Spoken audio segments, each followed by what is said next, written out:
What is up, everyone, and welcome back to my channel, the #1 place to find money strategies for college grads. I am especially excited about this video because it's unlike anything else that I've done on my channel. This video today is in collaboration with Morgan Law over at Fine Points Bookkeeping. Morgan has over 10,000 subscribers on her YouTube channel, and she makes videos for bookkeepers and overall just likes to help people stay organized. In this video today, I'm talking about 6 big budgeting mistakes or budgeting fails that I see most often. And in her video that launched today, she's going to be talking about 6 bookkeeping mistakes or bookkeeping fails that she sees most often. If you're not familiar, bookkeeping is basically budgeting on steroids, but for small businesses, and is used to run reports, track sales, and ultimately used for taxes. I have linked her channel and her website down in the description bar below, so definitely go watch her video after you finish this one here today.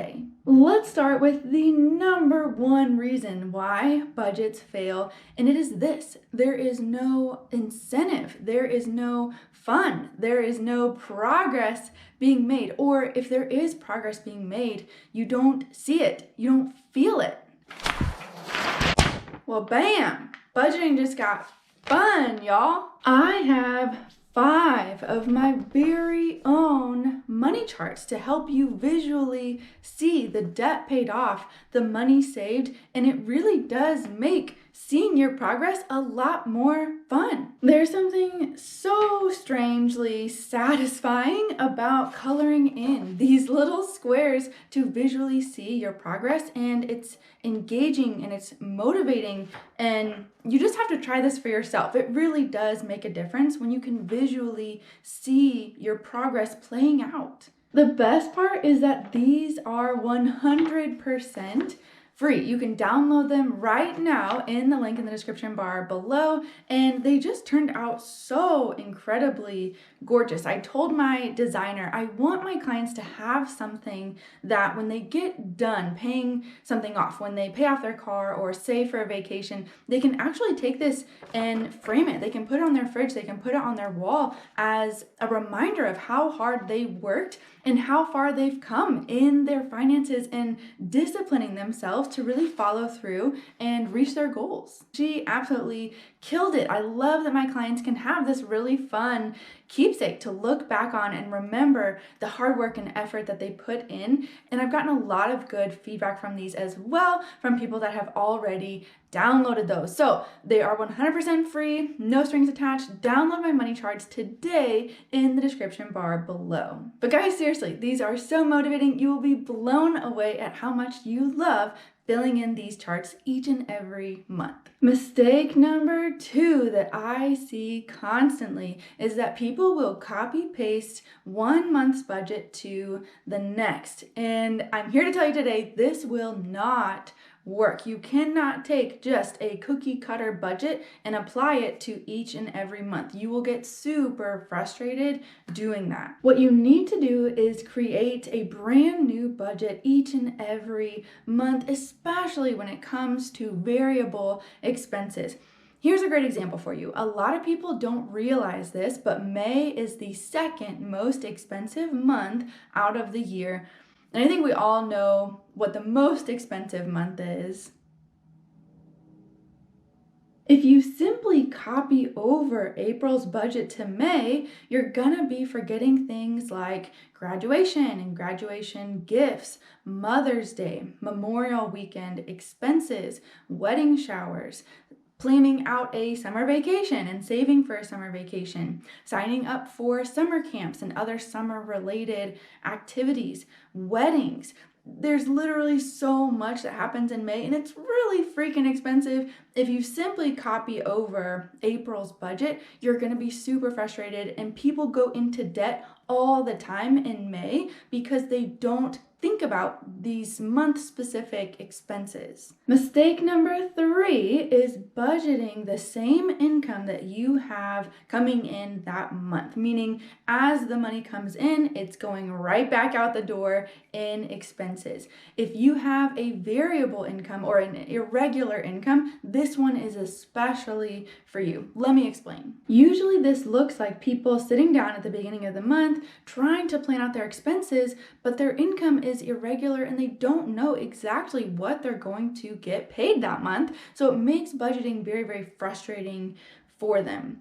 This really is living paycheck to paycheck. You're like one or two mistakes or unforeseen circumstances away from being upside down in your budget, meaning you have more money going out each month than coming in. A lot of people go further and further into credit card debt this way because even though they're paying the minimums, their expenses and their income is not matching up and they're upside down in their budget and they don't even know it. Instead, what's so much better and way less riskier is to be at least 1 month ahead on your income, meaning whatever income you're making this month, this current month, is going to be spent next month. If you have variable or irregular income, this is almost a complete non-negotiable for you. How can you budget this month when you don't even know exactly what your income is going to be? It's so much easier to use this month's income next month when you're budgeting your expenses because you'll know exactly how much you have. If this is confusing for you, let me say it one more time, just so hopefully this clicks. Again, if you have irregular income or highly variable income, this is a non-negotiable for you. So right now, you're spending the money as it's coming in, but it's very difficult to budget because you don't know exactly how much money is going to be coming in each month. Instead, as you get paid, it's going to take a little work and a little effort to get ahead, which can be tough, but once you're ahead, the money that you make in your current month, you're going to set aside either in a separate account or whatever that looks like for you, and then in the next month, you're going to use that as your income, and you're going to use that money for expenses like rent and groceries, and then you're going to do the same thing. Next month, when the income comes in, you're going to save that money and use it on the next month's expenses. Mistake number 4 is when people say this: my budget is paying the bills first and then spending whatever is left over afterward. And this drives me insane. This is not budgeting. This is actually very, very short-sighted. In this scenario, you are not saving. You are not investing. You're not thinking about tomorrow or the future at all. This is very short-sighted, and you guys are so much better than that. You've already taken the initiative needed to click play and watch this video, so I know for a fact that you are so much better than this. If that's you, if you're just paying the bills and winging it the rest of the month, I really want to challenge you, go grab a money chart, step up, get on a zero-based budget, and start thinking about the future. If you're not saving, if you're not investing and thinking about retirement at an early age, in your 20s and in your 30s, you are going to regret that. And I don't want that for you because you're watching this video and I know that you're better than that. Mistake number 5 is quitting the budget after you have gone over in a category or after something unexpected pops up that month. And I get it. This one is really, really tough. But think about it this way. It's basically the equivalent of missing a workout in a month and just saying, screw it, the rest of the month, I'm not eating healthy, I'm not working out, we'll restart, we'll hit the restart button next month. But if that happens over and over and over again, you're not making any progress at all, and you're letting these tiny setbacks rule your life. And it's the same with budgeting. If an unexpected expense or something pops up and you go over on your budget, don't stop budgeting the rest of the month. I know I struggle with this and my clients struggle with this as well. Once they see that they've gone over in a category, they want to quit. They don't want to keep tracking the transactions, but here's why you need to keep on budgeting that month. Number 1, you're building a habit. You're building long, sustainable lifestyle changes here.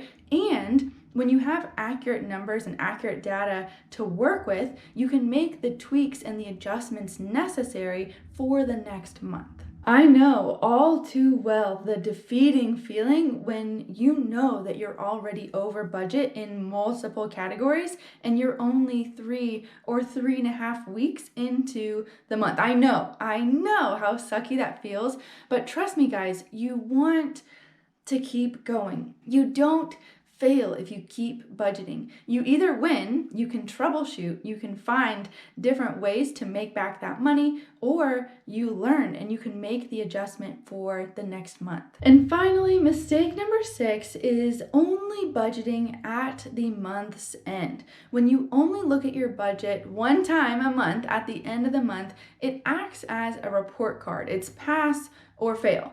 Budgeting should not be a report card. Instead, it should be a compass. It should be a tool that is used throughout the month to help you make wise decisions. When you budget throughout the entire month, budgeting looks like this. When you're about to make a decision or you don't know if you have enough money for the thing that you want, you look at your budget and the budget either says, yes, you have enough money, go out to eat or go buy the thing. Or your budget might say, no, you're out of money in this particular category. Let's troubleshoot this. Is there something that we can rearrange to make this work for you right now? I repeat, don't treat your budget like a report card. Instead, use it as a compass. And I know when you go and download my money charts, you're going to be so motivated, you're going to get closer to your goals, and all of this hard work is going to be worth it. If you got value out of this video today, don't forget to like, subscribe, and download my money charts for free.